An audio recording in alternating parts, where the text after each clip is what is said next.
Now, security is quite hot topic as well. What's your opinion when deploying firewall features in enterprise branches?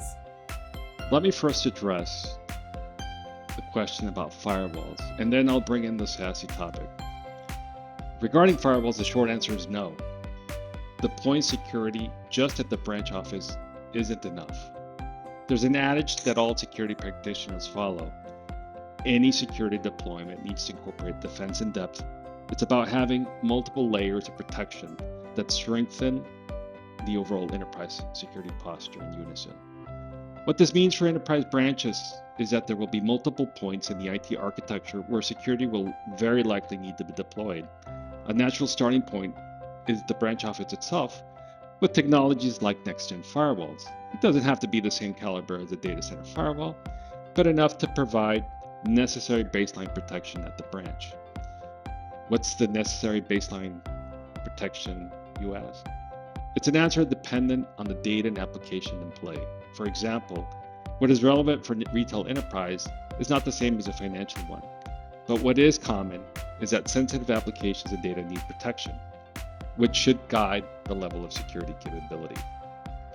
Besides the protection at a per branch level, there's another spot to consider deploying security, namely at the headquarters at the data center level, where massive amounts of sensitive data may still reside, and more advanced forms of network security protection, such as extensive Richard DC class next-gen firewalls, are called for.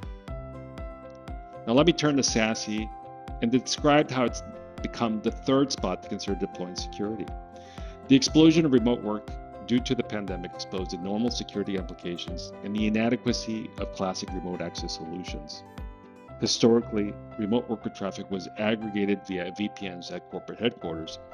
This worked well when apps and data primarily resided at the corporate headquarters, but it no longer does with the embrace of the cloud and third-party SaaS applications.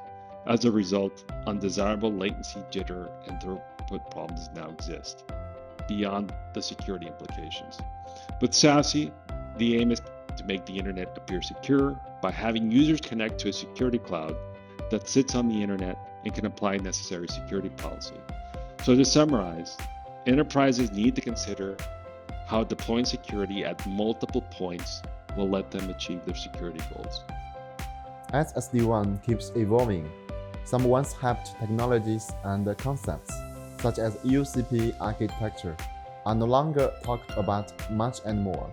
What's the cause, in your opinion?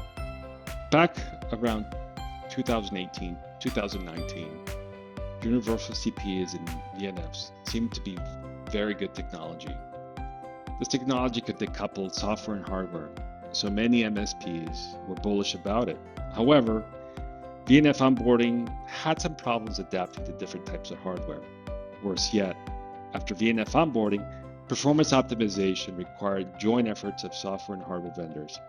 This meant MSPs had to be in the middle between these different vendors to optimize performance. It was really a tricky issue. We also noticed that after some MSPs deployed the solution, they suffered from difficult fault demarcation. Once a fault occurred, the software vendor did not think it was their fault because the software had been used properly in many other use cases. Likewise, the hardware vendor believed they weren't responsible either. It was because they just provided the hardware platform and a universal interface, which had proven highly functional in other deployments. As they claimed, the root cause must be software configuration issues. Undoubtedly, software and hardware vendors passed the buck. As a result, after facing complaints for too long of a time, MSPs were finally forced to replace universal CPEs with traditional integrated CPEs for customers. Recently, there are some attempts about white boxes in the SD-WAN market. How do you see the future of white boxes in the SD-WAN market?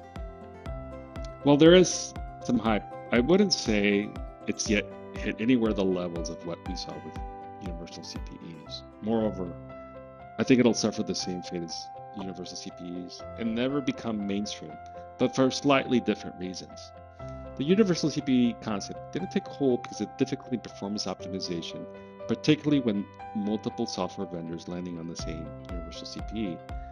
White box SD-WAN largely solves the performance characterization because it's a one-to-one relationship between hardware and software, but now a new problem is exposed, namely the reliability and quality of the total solution.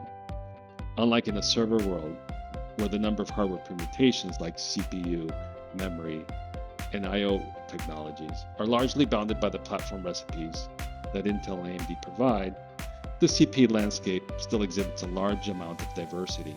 It's extremely challenging to ensure that all software and white box combinations will work in all possible network conditions, which then leads to software and hardware reliability problems.